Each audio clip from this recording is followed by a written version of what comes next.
ninkii xanaaqay dawladdii Soomaaliya 32 sanadood ka hor ee diiday ee yidhi amarka dawladda qaadan maayo ee isagoo aan hub haysan oo kabshaar iyo surwaal sita baxay ayada u baxayo caqliga maalinta kugu jiray maantana ha yimaado annagu shaar iyo surwaal la bixi mayna waxaan la baxaynaa dabaabaad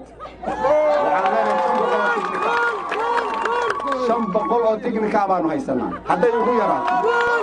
lacag baanu haysanaa xoolaanu haysanaa xarragaanu ku dagaalamayna haddii lanagu khasbo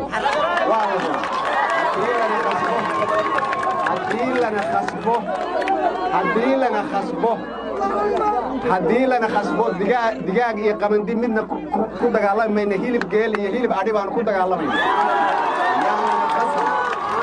waxaan leenahay walaalayaalow caqligu ha shaqeeyo walaalayaalow caqliga ha shaqeeyo dadku waa isku mid waa walaalo waa qaraabo laakiin wixii aad diiday ninna kaa yeeli maayo